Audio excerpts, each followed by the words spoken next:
ഇന്നിവിടെ പഠിക്കാൻ പോകുന്നത് സമഭുജ സാമാന്തരികത്തിൻ്റെ പരപ്പളവിനെ കുറിച്ചാണ്.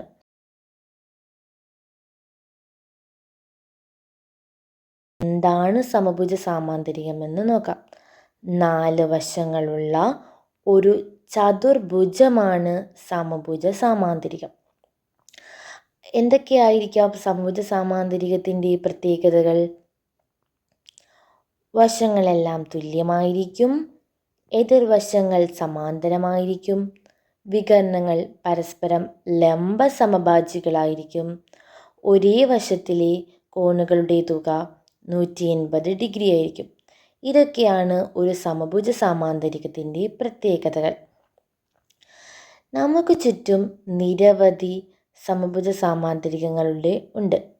ഏതൊക്കെയാണ് നമ്മൾ നിത്യജീവിതത്തിൽ കാണുന്ന സമഭുജ സാമാന്തരികങ്ങൾ എന്ന് നോക്കാം.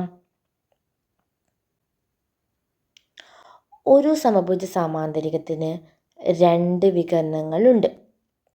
നമ്മൾ അപ്പോൾ ഇന്ന് പഠിക്കാൻ പോകുന്നത് സമഭുജ സാമാന്തരികത്തിൻ്റെ പരപ്പളവ് എങ്ങനെ കണ്ടുപിടിക്കാം എന്നാണ്.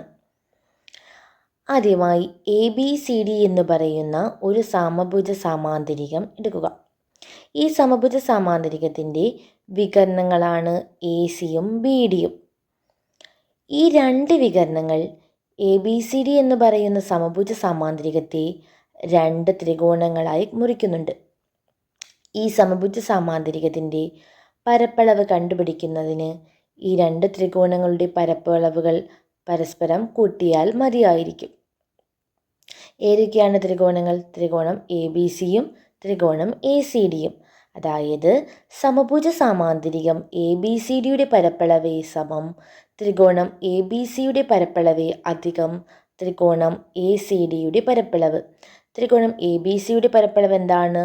2/1 AC ഗുണം BO. ത്രികോണം ACDയുടെ പരപ്പളവ് എന്താണ്? 2/1 AC ഗുണം OD. അതായത് 2/1 AC ഗുണം BO അധികം 2/1 AC ഗുണം OD.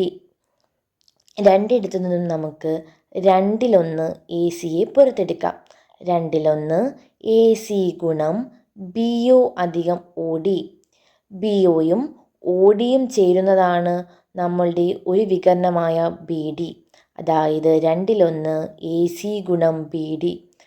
അപ്പോൾ നമുക്ക് ലഭിച്ചു സമഭുജ സാമാന്തരികം ABCDയുടെ പരപ്പളവ് സമം 2/1 AC ഗുണം BD.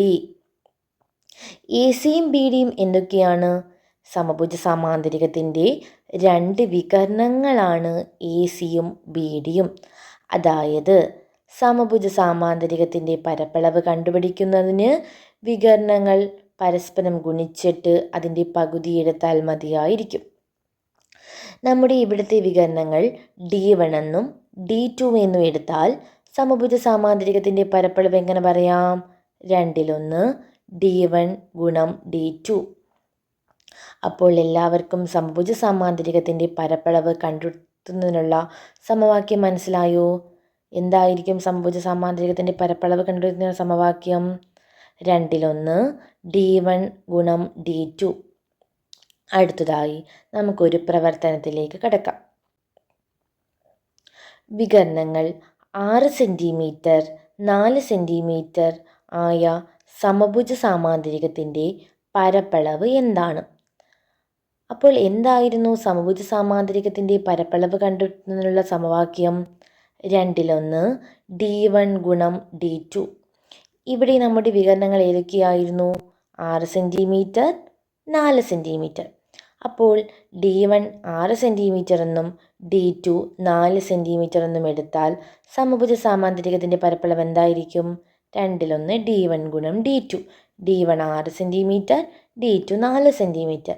അതായത് 2/1 6 ഗുണം 4. 6ഉം 4ഉം 24.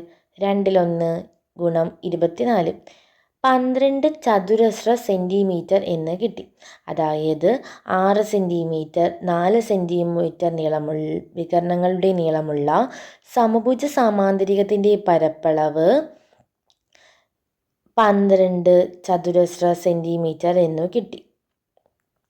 എല്ലാവർക്കും സമഭുജ സാമാന്തരികത്തിൻ്റെ പരപ്പളവ് കണ്ടെത്തുന്നതിനുള്ള സമവാക്യവും അതുമായി ബന്ധപ്പെട്ട പ്രവർത്തനവും മനസ്സിലായോ? സമഭുജ സാമാന്തരികത്തിൻ്റെ പരപ്പളവ് കണ്ടെത്തുന്നതിനുള്ള സമവാക്യം ഉപയോഗിച്ച് നിങ്ങൾ അടുത്ത പ്രവർത്തനം ചെയ്യുക. വികർണങ്ങൾ 8 സെൻറ്റിമീറ്റർ 5 സെൻറ്റിമീറ്റർ ആയ സമഭുജ സാമാന്തരികത്തിൻ്റെ പരപ്പളവ് എന്താണ്? സമവാക്യം ഉപയോഗിച്ച് എല്ലാവർക്കും കണ്ടുപിടിക്കാൻ അറിയാലോ. Thank you.